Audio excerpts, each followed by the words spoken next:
Hello, sir. Good day, Elson. Did you have a nice break? Not really. I didn't have a break in you. I had a very good break, thank you. No, for me, I didn't.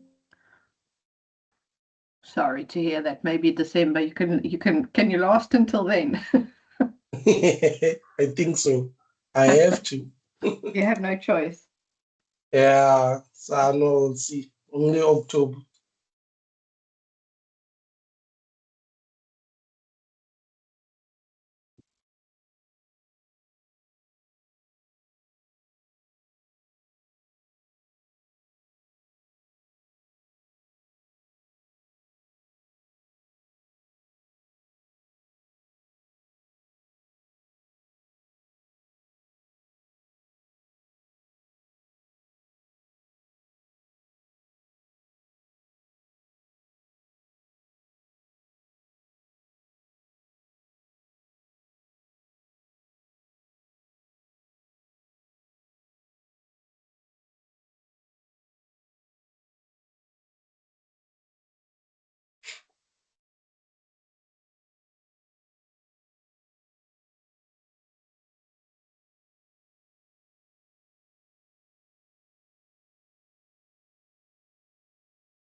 Good evening, everyone. Can I please have a thumbs up if you can hear my voice? Thank you very much. First of all, I just want to say well done to everyone. I believe that we are here because we have made it. I'm seeing a lot of names that I was with last semester. Hopefully this one it's going to be better compared to the last semester. So congratulations to everyone. So this one, it is networking 1B. So it is a build up of what you did for last semester. We are not starting from scratch or zero. We are just going to build on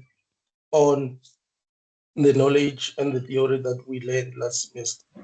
So for our today's session, it will be mainly focusing on the internet. So we will be going through the internet to explain what it is, because I believe that all of us, we do know it, but the textbook side of things, that's where it falls a little bit. So we need to learn about it so that when you design your applications, whether mobile or web applications, you will know how all of these things should communicate with each other. So hopefully by the end of this lesson, you should be able to know what internet is really made of and how your own device gets connected to it. As I said, that we know it at a high level, but we fall short a bit on how it works. So that will be the lesson for today. But before we get there, um, just want to go through what is expected for us or for you to pass this module. As you know, let me just share my screen. I'm not sure if the project that I see on my system, it is the one that you guys see, because I see a lot of assessment are delayed for students. So I'm not sure if they've already uploaded for you. If you can just check for me and let me know if they've released the project so that we can go through it on one of the sessions before you start writing. So I always say that second semester is a little bit short compared to first semester, because I think the last class, it will be on the 26th of October. So that's not a lot of time. So it means that we need to start working and push as much as we can. All the assessment that we can do now. I would highly recommend that you do start. You'll just make changes as time goes, because there is a lot of work with limited time. We are going to do 4 on my account tab. Is still not yet been loaded. I did open the ticket budget. Okay, I will check. I will ask Fatima for you, Alison, and I think she can just pick it up. After this class, I'll just send an email and then I'll CC you as well so that she can assist you. All right, so this semester, the ICE activities, we were asked that we should model the ICE activities based on what you guys are supposed to do, like your assignment and your project, because they realize that the ICE activities that we give to you, and this is not for this module alone, it is for all modules, that some of them, they have nothing to do with the assessment. Like, it doesn't help you, considering that majority of you are working. So they said that when we do ICE activities, it should at least lead you to complete your assignment or your project. So that's what we will be doing. I think the first one, ICE activities, that's the one that's going to be completely different to your assignment and your project, because there is a welcome, but for everything else it will be the same. So I'll try my best to stick to 4. If we go above 4, that will be 6. And if you do the 4, all 4 of them, you don't have to do or all 6. You only need 4 because of this time. Normally, for contact, we do 10 and then we pick 4 from there, but you don't have to do that. You only need 4. And then you'll have 2 assignment, and a project. And then you know the drill. At the end, you will be having an exam just like last semester. So your module, it went through what we call the marking call. So a marking call, what happens is that before all lecturers who are taking this module, including the contact lecturers, we meet, we discuss the question paper, the memorandum. We agree on how we can mark you guys. They will just pick a random script, like about 6 from all campuses for under Emery's, and then we mark the scripts and then we discuss them, and then we agree, okay, now we can start marking. So there is a huge chance that I didn't mark your script. There's a huge chance because they exchange. I get Devon students, or I'll get, let me say, Rumsech. So they mix. I think I remember less than 5 students, my students, that I marked from last semester. So I'm saying this, that some lecturers, they mark according to the book. Of course, your lecturer will be lenient. That's why they are doing this. So if we can just start preparing for an exam now, even though it's still far away, it will help a lot so that you not disadvantaged. Because I've seen some of the marks as I was capturing the marks were a little bit low, very, very, very low. And I know that you guys were doing well during the semester. So it's something that we need to pay attention to. But as time goes, we're going to talk about what strategies we can use. I'll let you guys know. And then second semester, they talk about a little bit of practical, but on the question papers, they've never asked about the practical side. So if you see me during our session bring the practical part, please don't be alarmed. There is a huge possibility that it won't come into your exam, because I've checked all the question papers. They've never asked the practical side of things. It's all theory, just like last semester. Normalize using previous question papers. They repeat a whole lot of these things. So if you work using previous question papers, I guarantee you, you will nail this exam. I don't know what happened, but the students who were writing online, they seem to do way, way, way, way better compared to those who write on campus. I don't know, maybe the field's different, maybe it's because you're writing at your comfort, you tend to relax. I don't know, but it's something that I've observed. The students who wrote online, they did way, way, way, way too good. This is where we see, I think the highest, it's about 95, if I'm not mistaken, the one that I've seen, and that is a closed book.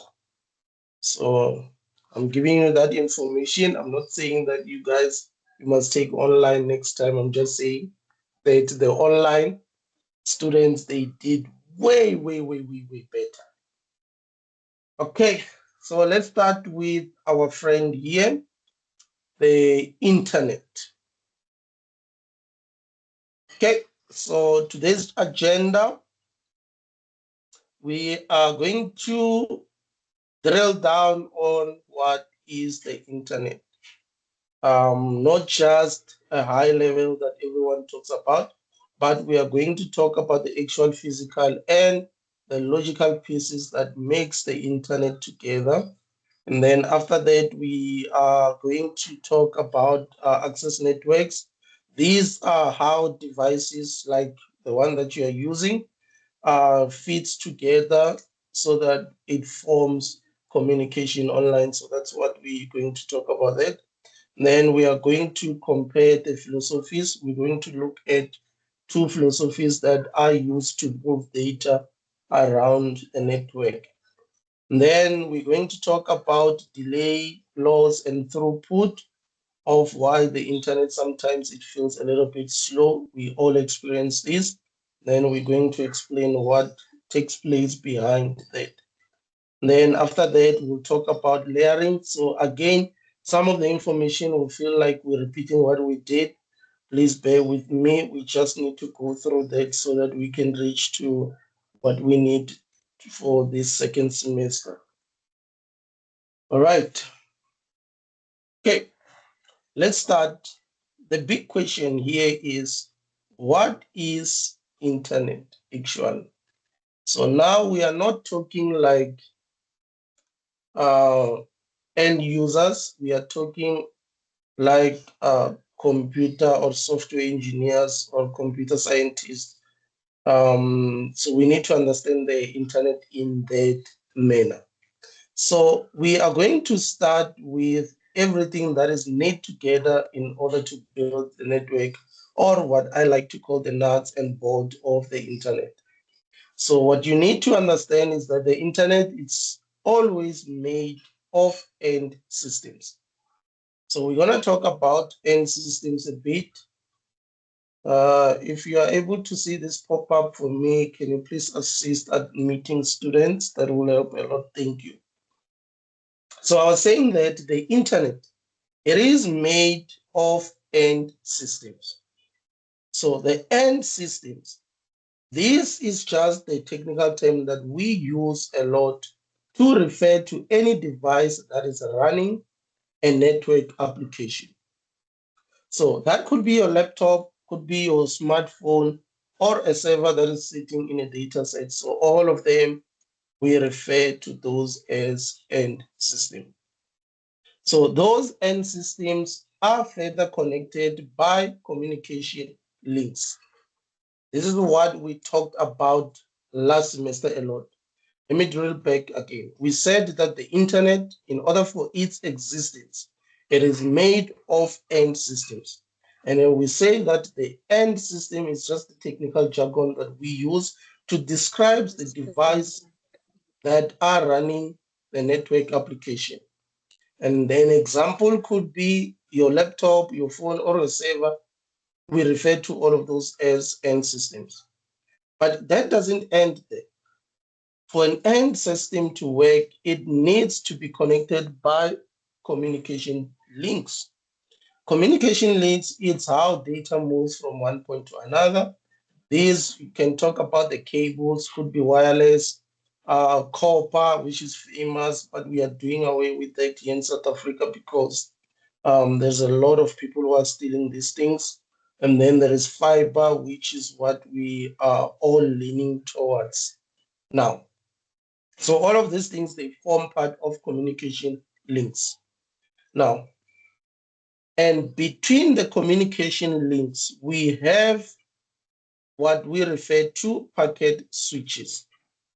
The packet switches represent your routers and your switches, where its main job is to accept data from one link and then forward it out to another link so that communication can take place. All right, so to drill back on this, we are going to look at from far away. We're going to pick the internet service providers here, or the ISPs. These are the companies that owns a lot of the infrastructure that we are talking about, and they assist us to be able to use the internet. So the ISP could be, you know, that your Vodacom, your MTN, and all of those things. They are the ones who are allowing us to use all of these that we are talking about.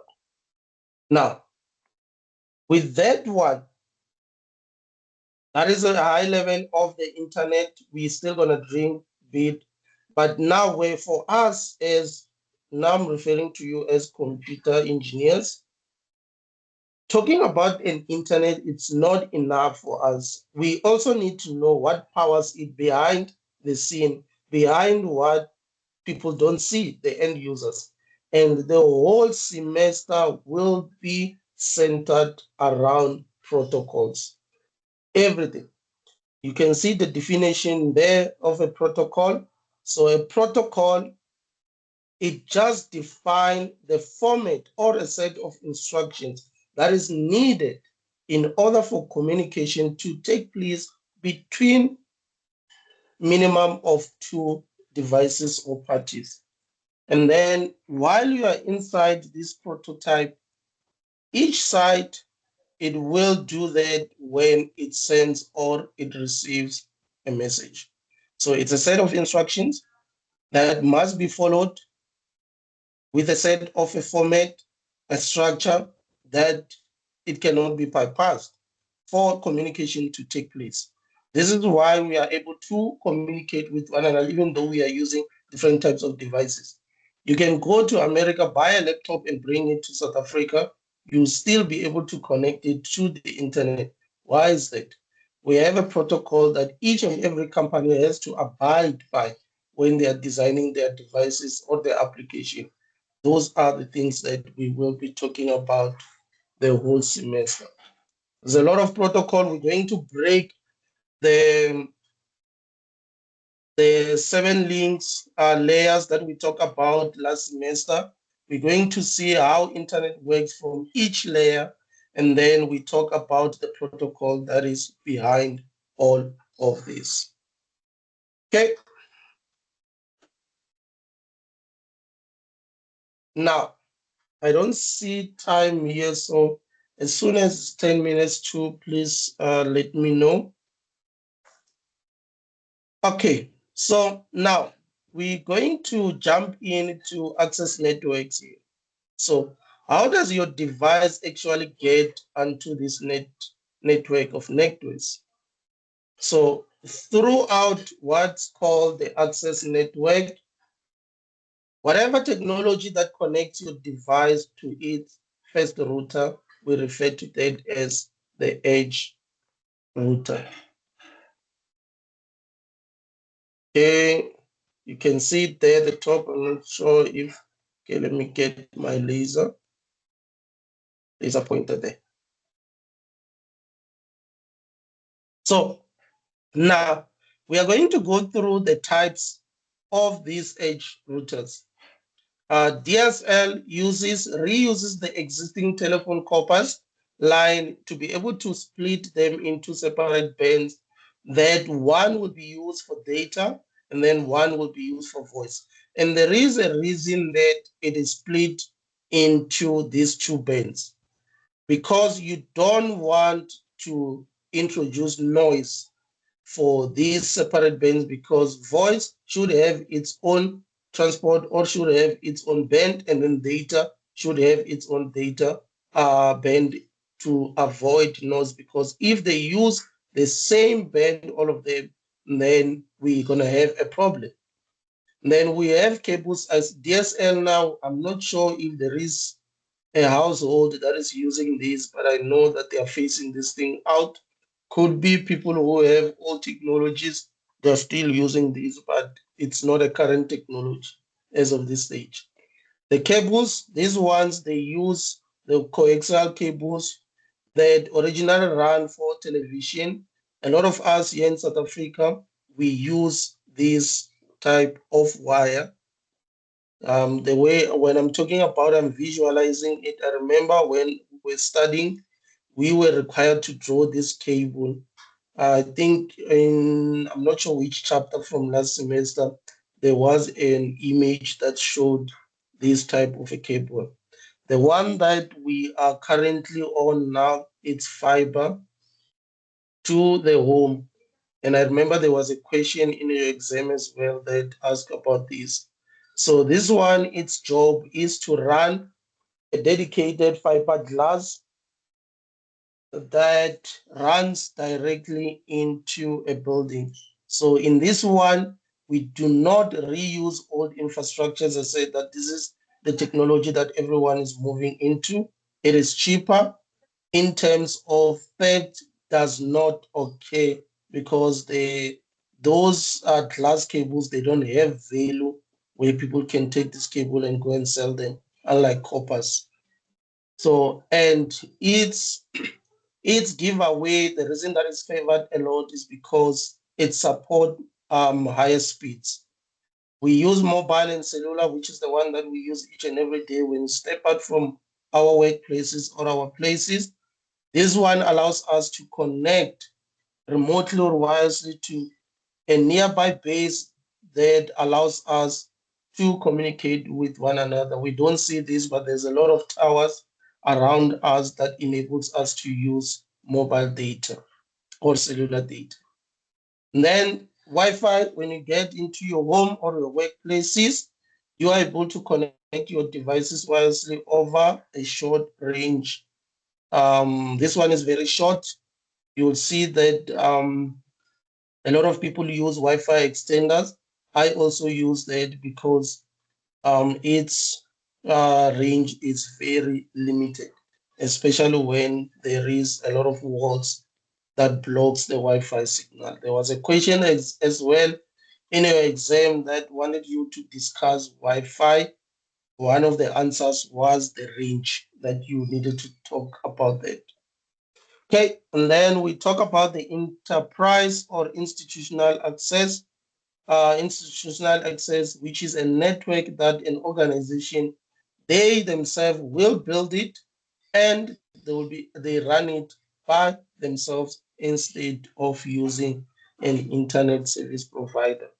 So normally they'll use Ethernet cabling, or they have their own dedicated Wi-Fi that is maintained by their own staff. So that is the enterprise or institutional access. All right. So now let's make this a little bit realistic. Is there anyone who's talking, asking a question?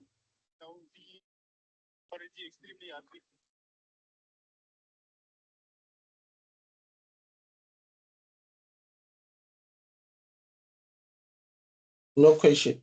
Okay. Now, I know some of you, is there anyone who's using rain here?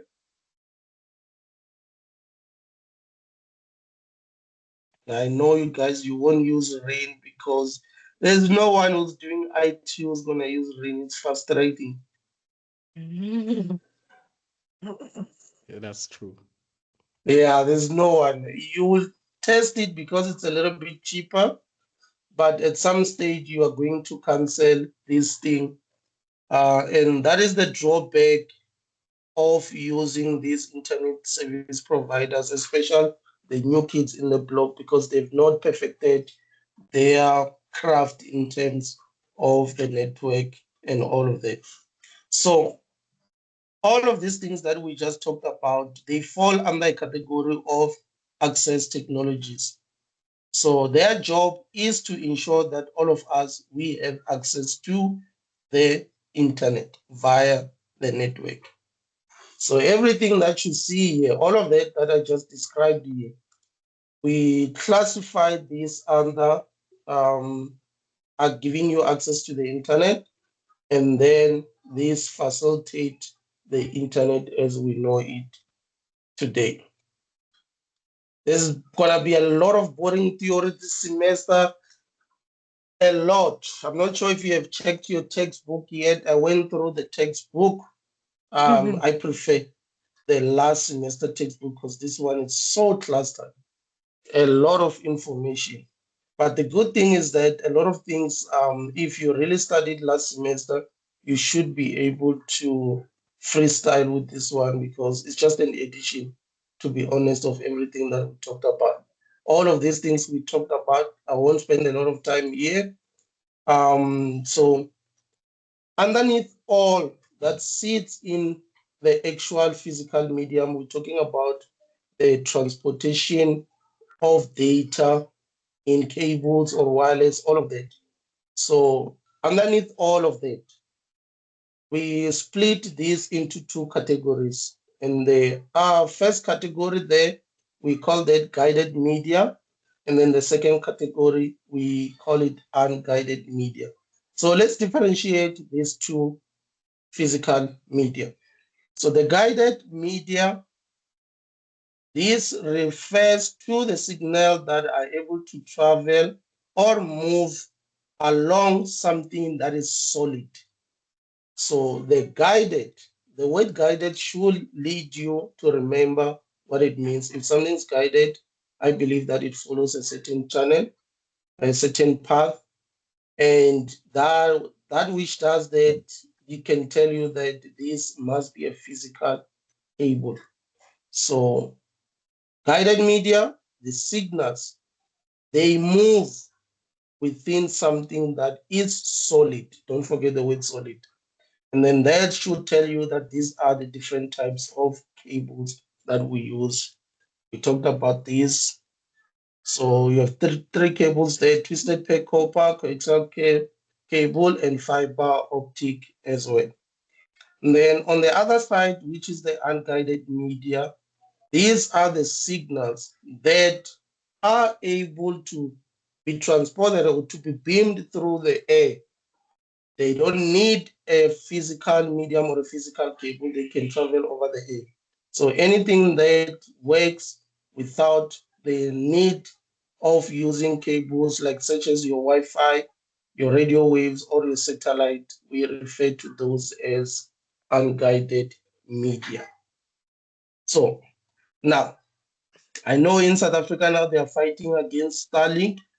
So an example of that would be services like Starlink that is able to deliver internet by the satellite, mainly for areas where fiber or copper is not practical to reach.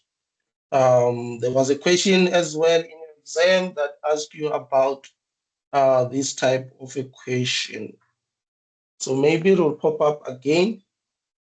But that's the beauty of unguided media. It overcomes. If you get a question and say, what's the advantages of guided and unguided media, you can work along those routes.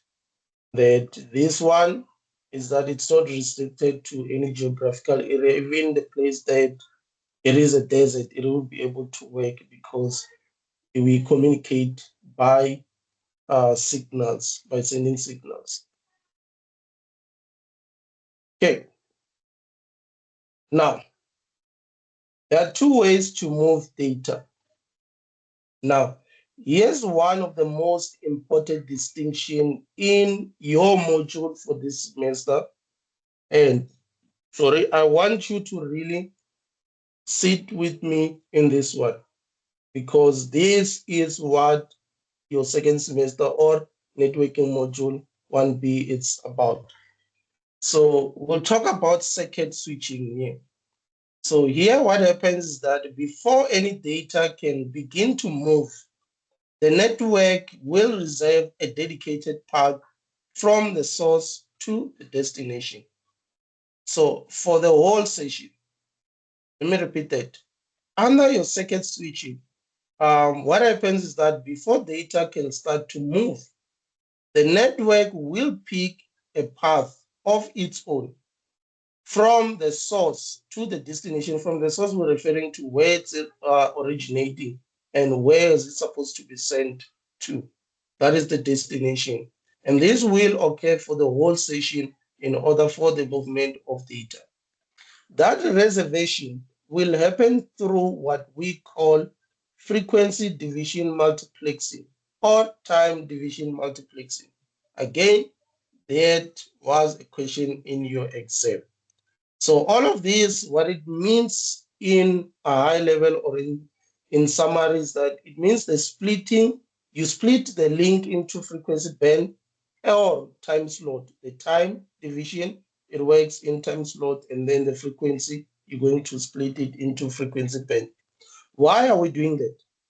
We are doing that because we are guaranteed that once your call is set up, you share off that link. Yeah, the English ran away.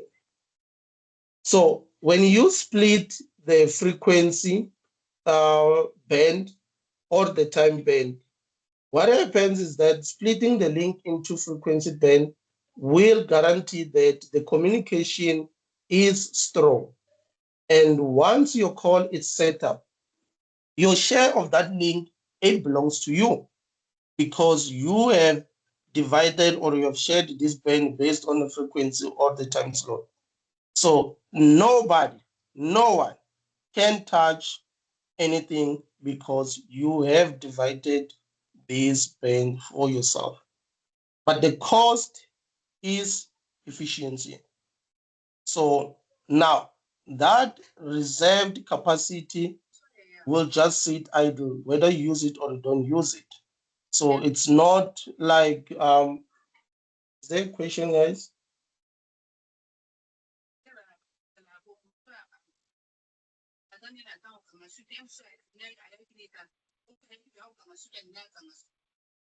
I'll take your question, Ronia, now. Just want to mute this.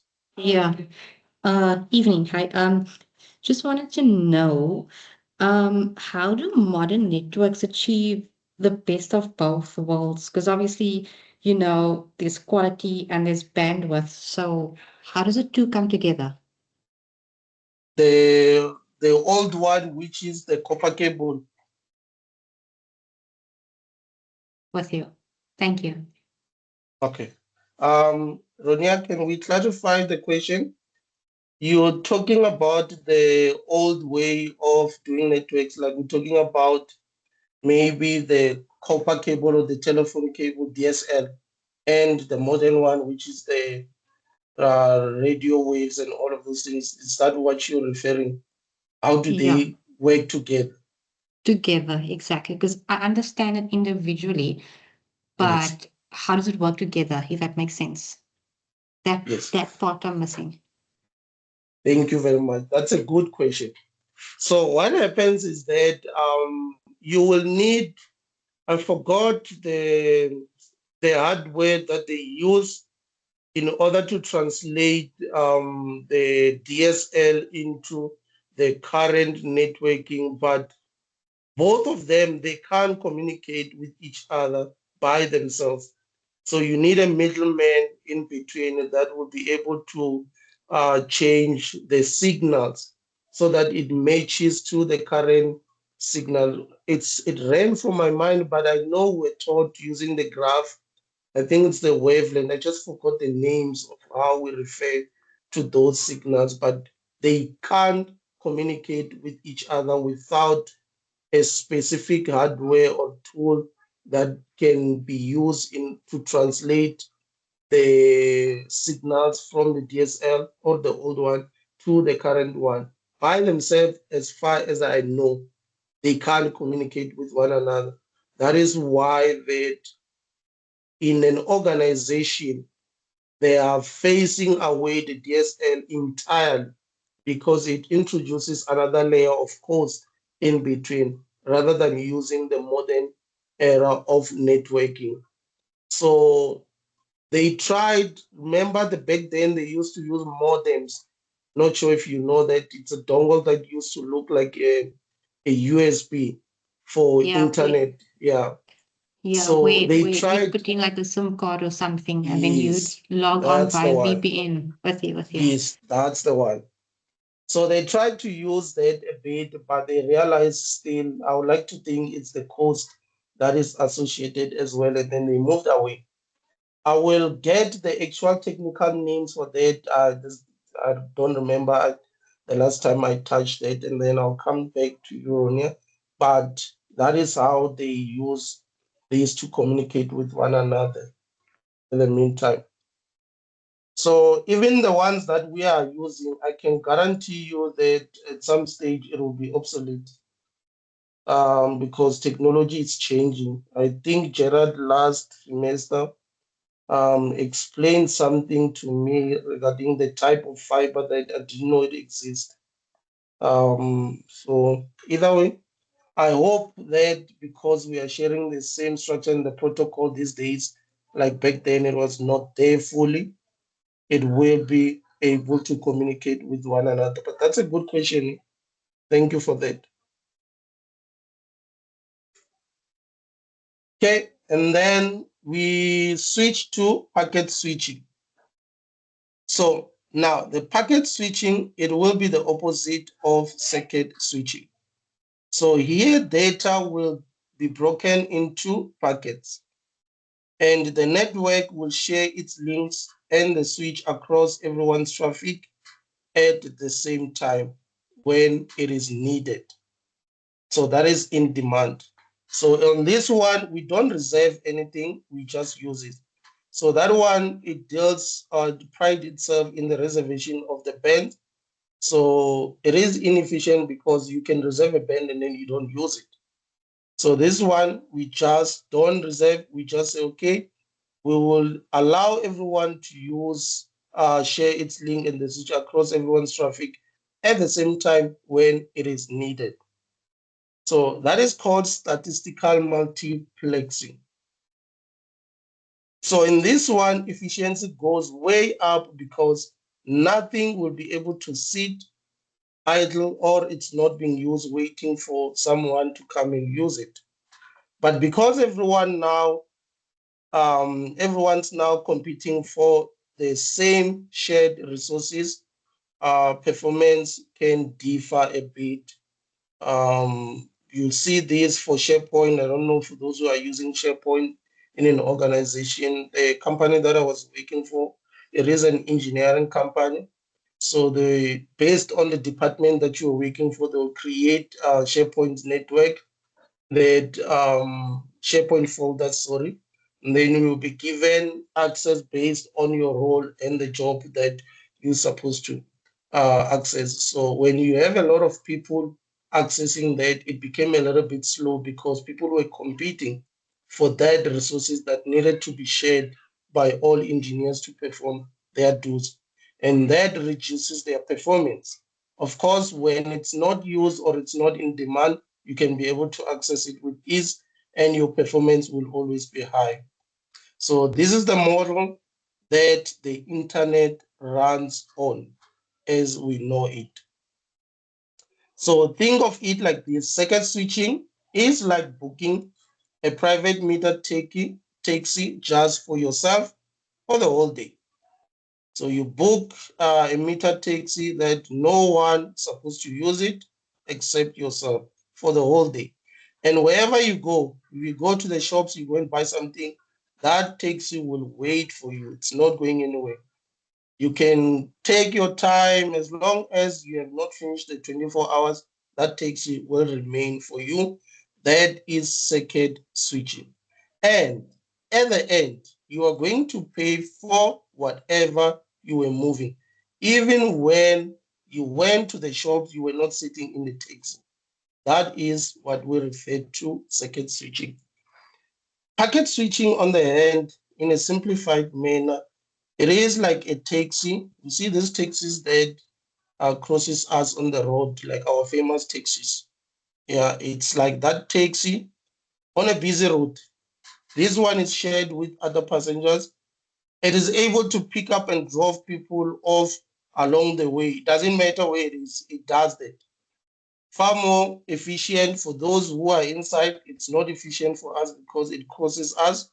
These guys, they can just come in front of your car and then they just stop. And there's nothing that you can do. But for the people inside, they can get to work or school at time. I've never had anyone who's using a taxi and say they are late, unless if they woke up late. Those guys, they know where to find a road, even if it's not there. It can be traffic, but not a taxi. It will find a way to get to the destination. That is like packet switching. So this one is far more efficient at moving lots of people overall, but your exact arrival time will depend on how many other passengers are on that route, because you have people who are using different stops. Happiness.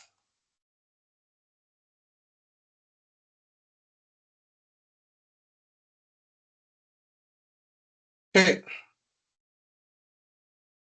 All right. So now we're going to talk about packet switching, hop by hop. Is there anyone who wants to tell me what does hop mean? Anyone? I'll give 5 seconds before we can Google this. Anyone who gets it right? Alison?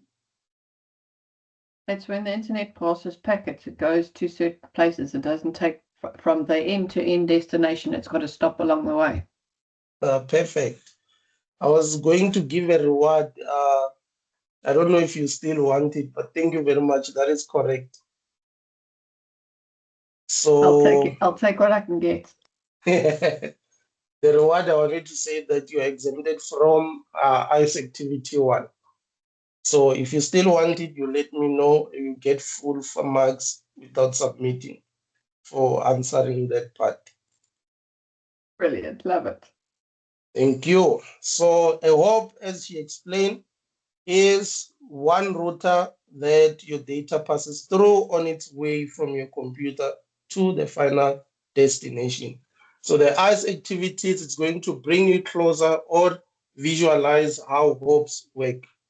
So I'm not sure if it's open now, but when you open it during the week, you should be able to see it. I wanted to touch it today as well, but we'll touch it next week. We'll start with that small practical session. All right, so now, how does a router actually handles one of these packets? So it does not start by forwarding the instant the first bit arrives. So let's look at what is happening there. And then we have router A there, we have router B, and then we have the receiver. So now what happens is we're going to talk about how a packet is able to move from one place to another. But before we get there, maybe let me ask you a question that I would want you to think about. How does a router actually handles the movement of packets? This is a question for you. You can put it on the chat. Sorry, sir, can you repeat the question? How does? Router actually handles the movement of packets.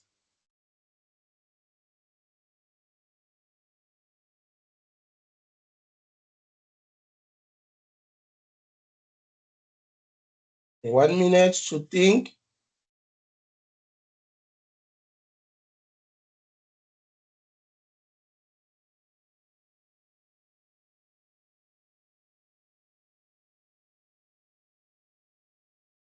Okay.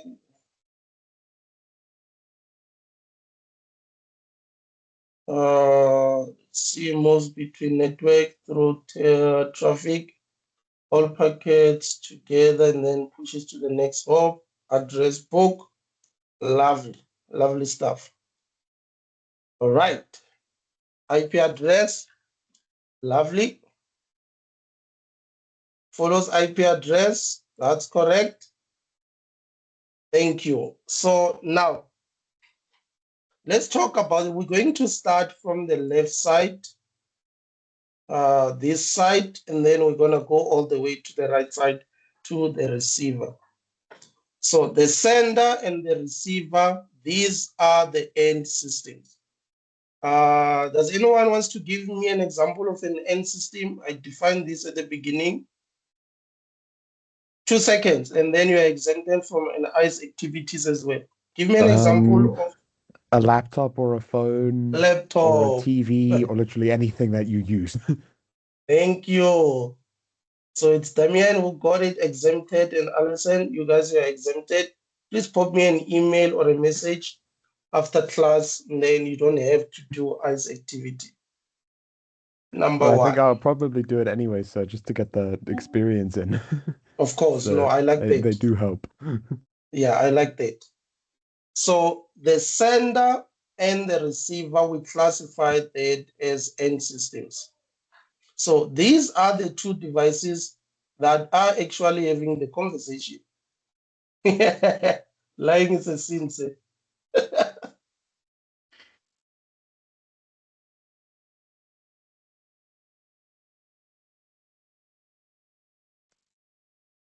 I like that part. Lying is a sin.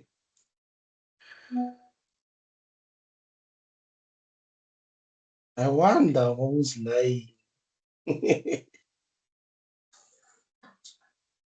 All right, so let me put this thing back. And then I'll get this, and then I'll just push this there at the top so I can see what's happening here. All right, so if you look at this, you know that these two and these two, they form a communication. They're talking to one another. Why do we reach to that conclusion? Because this is the sender, and then this is the receiver, and their labels are in system. So we know that this is any device. We don't care what type of a device it is. We know that this guy and this guy, they need to talk to one another. But before this guy can send whatever they want to send, it has to hop around these different types of routers in order to send the messages. So router A and router B, or router A and B, they sit in between of the two devices, the sender and the receiver.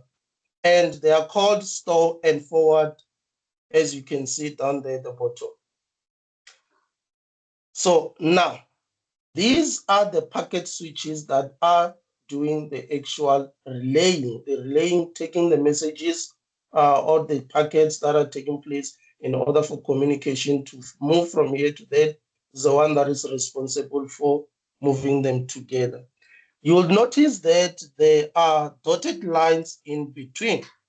This line connecting sender A to router A or router A. So these represent a communication link. At this stage, we don't care what type of a communication link, but we can tell that these establish a communication link. It could be wireless or it could be a physical medium. And on the first link, you'll see a few small squares. There you go. It's inside there, and then it's inside, and then it jumps out from router A.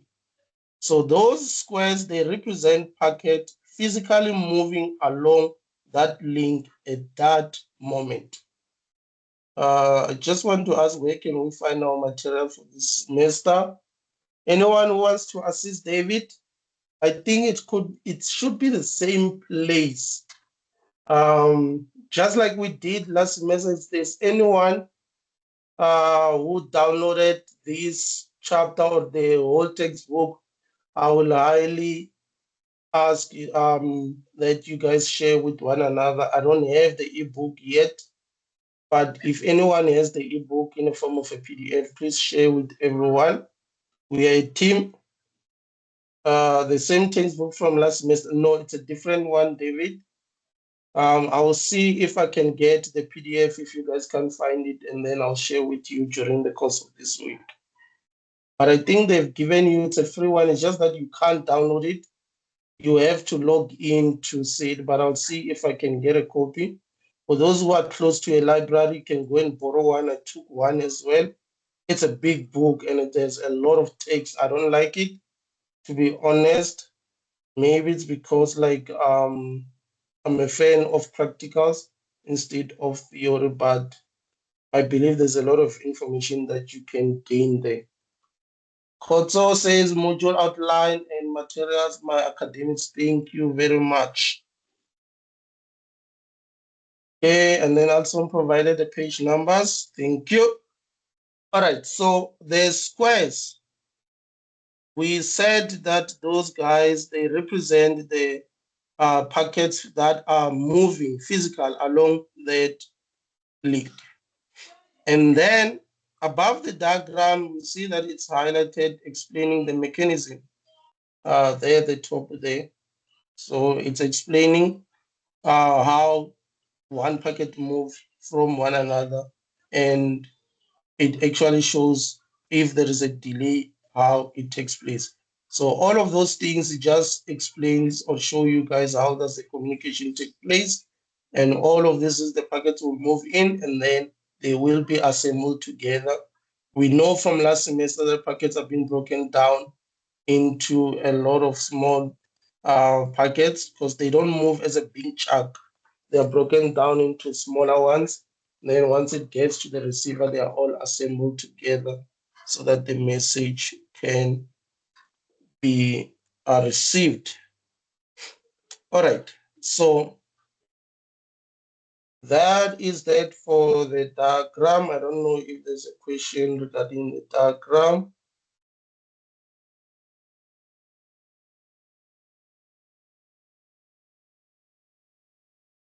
Okay, so now for the practical session, what we are going to use is, I'll use Visual Studio on your assignment, not assignment, your ICE activity.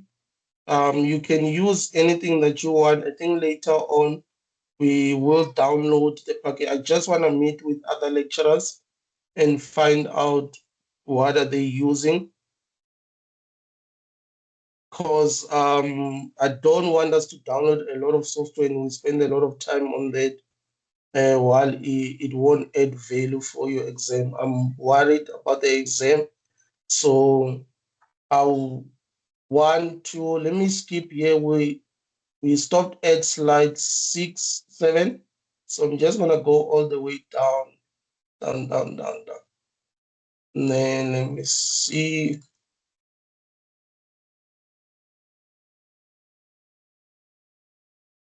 Okay, so slide number 7, the last one. So before I let you guys know, I just wanna give you a snippet of what we will do. So I prefer to use Visual Studio Code. You can use whatever you want. And for the first chapter, we'll be focusing on showing you guys the delays, the whoops, and the packet loss for real.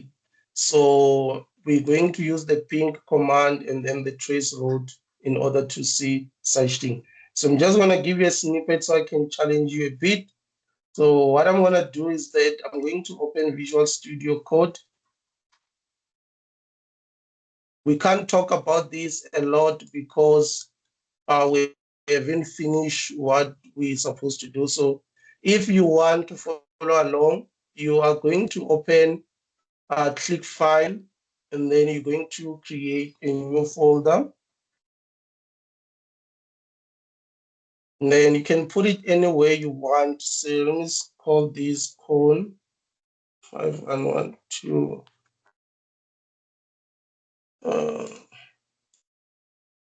Let me create it the right way. Say CONE5112. And then I'll select that folder. Let's see. My network is no, this one is for C#, Alison. What we want is the blue one. So let me do this as well while we are there. Just say download VS Code.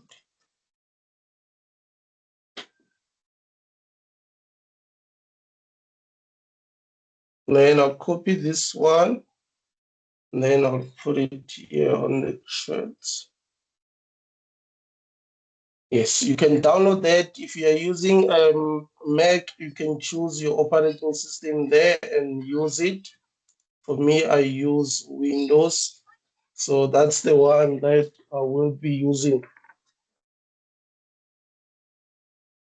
Okay, so, okay, does anyone know what's being used for? In real life, how would we use ping? You give it a website of choice and it will send a packet to that to confirm that you can reach a website. Ah, perfect. Thank you. So after opening that, we're going to ping Emery's website now, and then we'll see what happened. So I'm going to open terminal there at the top, and then I'm going to click new terminal. And then I'm going to, we start with this command, just ping. And then you're going to type the name of the domain name of your website, the one that you want. So I'm just going to say www.emeris.ac.za. I hope that's correct because I'm not sure. And then you press enter. Okay, quickly. I'm giving away 2 ICE activities now. Anyone tells me what is the meaning of byte 32 and then what is the meaning of time for MS? Time is 4 milliseconds and bytes is 32 used. And so you want to take all the ICE activities? Not at all.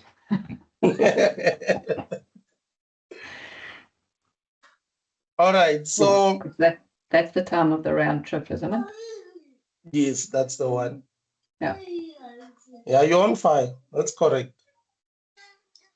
So now you can see down there at the top there. You can see down there at the top where I highlighted inside of square brackets, you are presented with an IP address. What do you think that IP address is for?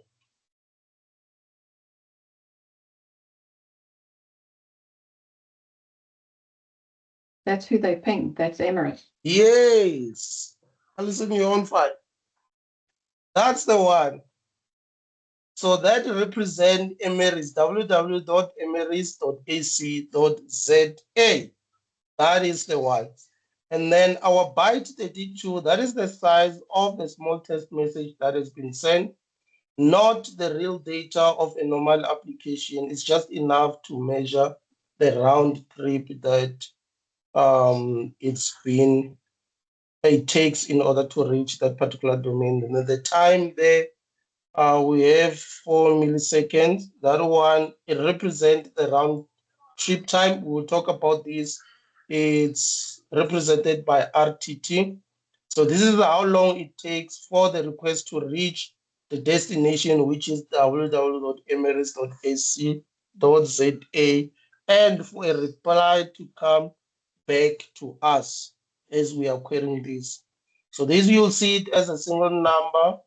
The single number will be the sum of every delay type that we'll talk about when we get to that part. I'm just giving you a snippet. The TLL, that means time to leave. So this is the countdown value that starts a fixed number.